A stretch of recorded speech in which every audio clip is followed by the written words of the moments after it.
Well, here we are, the big finale, the big conclusion. I just wanted to say, this idea about myself as a math learner. Well, growing up, I went through a really traditional type of learning. It was in your desk, taking down notes and examples of what was up on the board, working through some problems, going through worksheets. It really wasn't all that exciting. I always felt comfortable in a math classroom.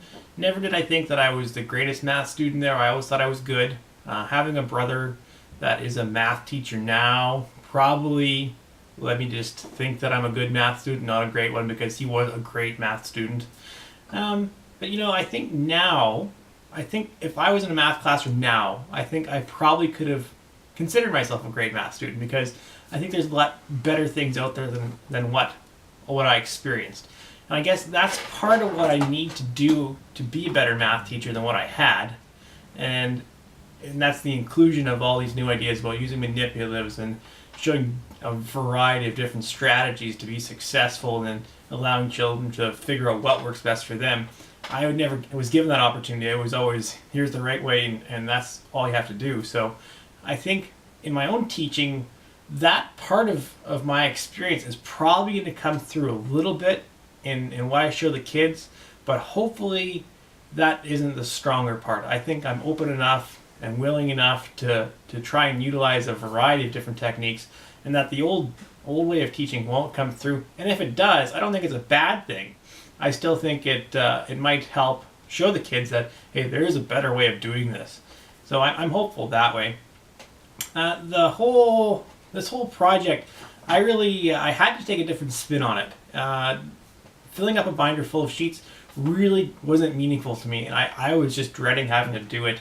And so I chose the format that I did mostly because I had to make it interesting for myself. In doing so, I think I did a good job with it. I'm happy with the end product. I'm kind of into technology, so getting to do this kind of thing is really exciting for me.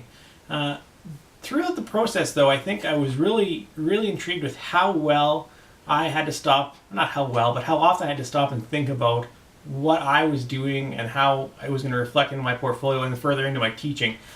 I was surprised at how often this portfolio made me stop and pause and do that. And I think maybe that was probably the best part about it. I really had to think, why am I doing this?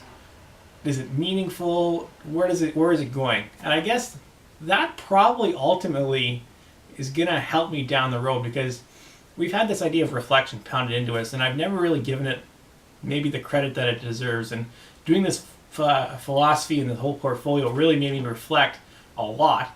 And I think that ultimately is going to help me as a teacher. Maybe what defines a good teacher is if you spend the time to reflect and to see what's working, what's not, how can you make it better, and going from there. So overall, I had a really good experience making the portfolio. I hope you enjoyed it. I think it was a valuable tool for me to do and to go through. So hopefully it all came out well in the wash, and we'll see where it goes from here. Thanks. Talk to you later.